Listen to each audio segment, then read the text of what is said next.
Salut à tous et bienvenue dans cette nouvelle vidéo consacrée aujourd'hui à l'apprentissage de la marche au pied.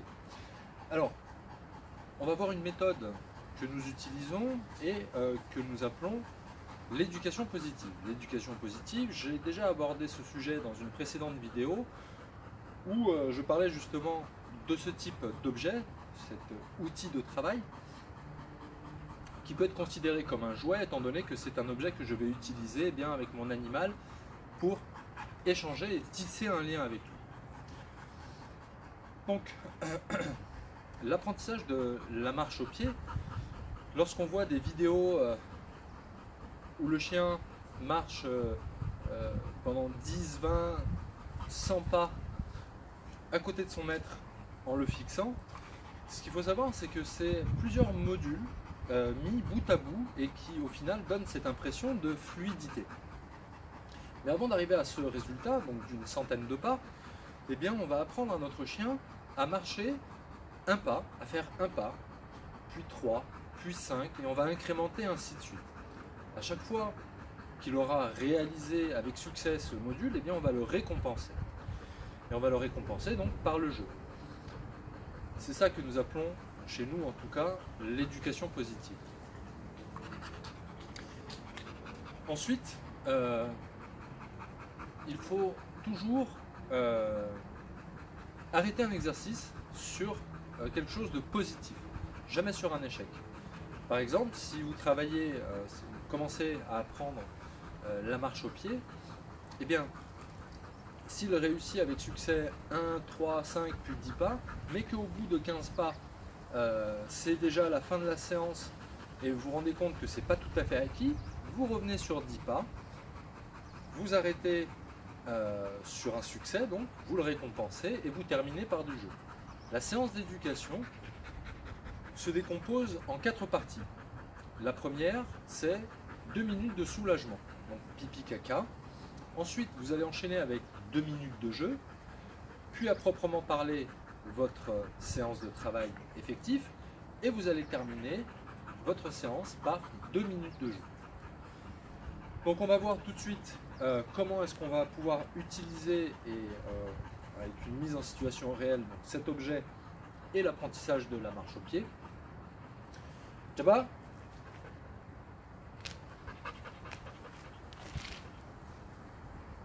au pied. Oui. Donc je vais commencer par faire un pas. Oui, il a réussi. Je joue avec lui. C'est bien mon chien, c'est qui plus fort. Oh, c'est mon chien. Oui. Tu laisses.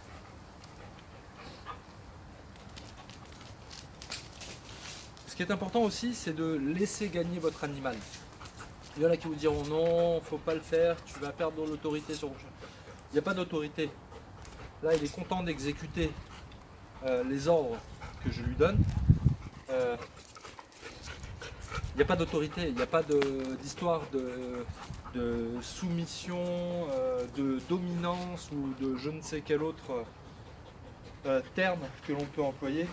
On a un chien qui est heureux de jouer, qui est heureux d'exécuter une injonction ou un ordre et qui est très bien dans sa tête. Tu laisses.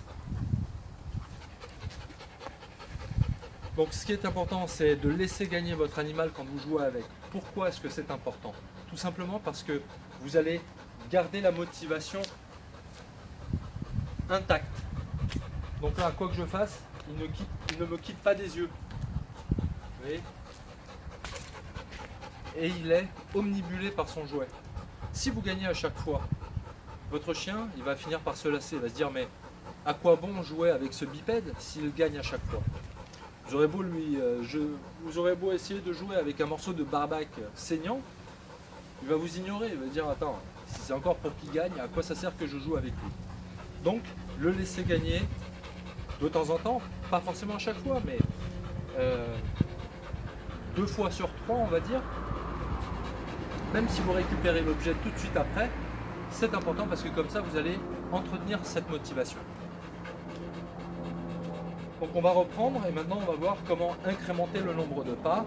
Je m'arrête, il s'assoit, il a le droit de il a le droit de récupérer sa balle en guise de récompense. Ok.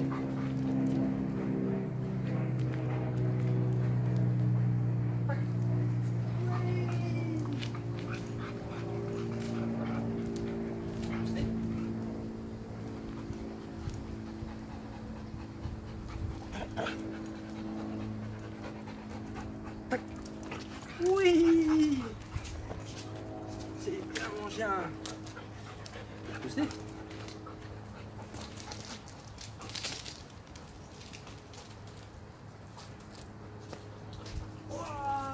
C'est mon bébé ça. Oui, c'est bien mon chien. Poussez. C'est bien mon chien. Au pied. Donc voilà. On va faire plusieurs modules comme ça et à chaque fois qu'il va exécuter l'exercice avec succès, eh bien, on va le récompenser avec cette balle. Vous n'êtes pas obligé non plus de vous ruiner avec ce type de balle parce que ça vaut quand même une fortune. Vous avez ce type de balle, donc pareil dans l'autre vidéo, dans une autre vidéo, je vous mettrai la description dans la vidéo. J'en parlais. C'est tout à fait quelque chose que vous pouvez garder ici sous l'aisselle, qui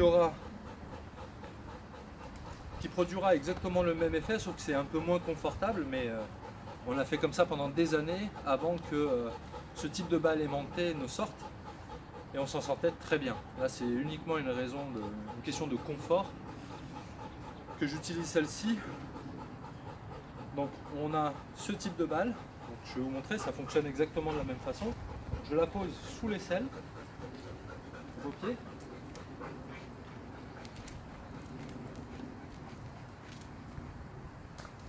Oui. Très bien mon chien. Poussez.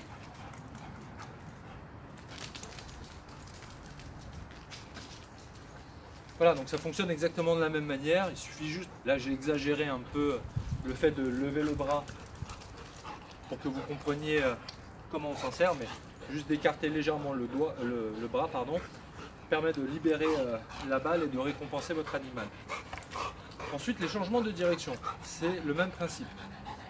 Avant d'introduire des changements de direction, vous allez déjà lui apprendre la marche en avant. Une fois que la marche en avant est maîtrisée, vous allez introduire donc le changement de direction et sur le même principe que l'apprentissage de la marche en avant, vous allez lui apprendre le changement de direction. Donc pour cela, vous allez faire vos quelques pas en ligne droite, vous allez changer de direction et vous allez faire juste un pas. Là où vous arrêtez, vous récompensez et vous recommencez sur le même principe que la ligne droite. Vous allez incrémenter une fois que c'est maîtrisé et ainsi de suite. Pareil, donc là par exemple j'introduis un changement de direction à droite, puis un changement de direction à gauche. Si c'est la première fois que je l'introduis, je m'arrête, je récompense et ainsi de suite. Et on pourra terminer par faire des zigzags et à mettre bout à bout ces fameux modules dont je vous parlais au début de la vidéo, c'est-à-dire un module de 3 pas en avant, un module de changement de direction avec 2 pas sur la droite, un module de changement de direction sur la gauche avec 10 pas. Vous pourrez introduire le demi-tour et ainsi de suite et ainsi de suite. Et tout ça, mis bout à bout, au final, donne cette impression de fluidité.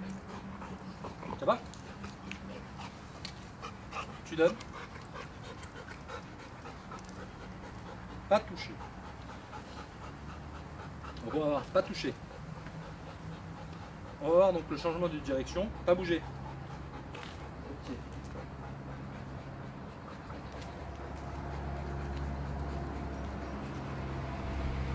Oui, c'est bien mon bébé.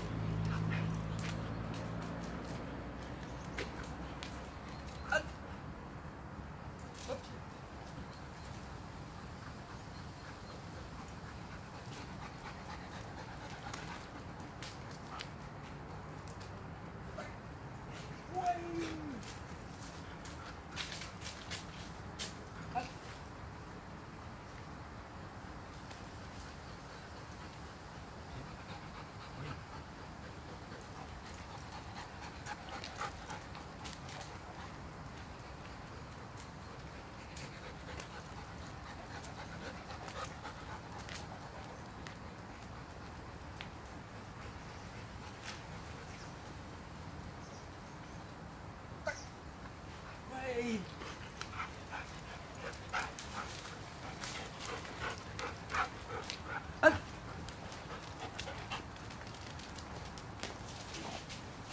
J'ai terminé ma séance de travail.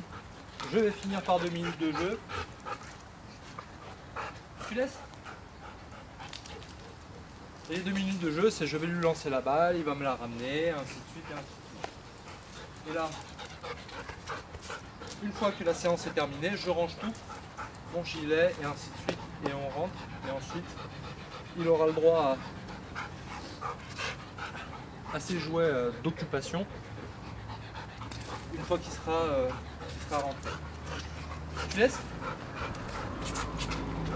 Tu laisses? Ok. Encore une fois, merci d'avoir suivi cette vidéo. N'hésitez pas à liker, mettre un pouce si elle vous a plu. Mettez en commentaire ce que vous avez pensé.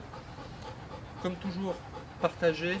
N'hésitez pas à me demander ce que vous aimeriez voir la prochaine fois. J'essaierai de faire de mon mieux pour mettre une vidéo en ligne. Avec le temps que j'ai, malheureusement, c'est pas évident. Et jab au pied. On dit au revoir. Like. À bientôt.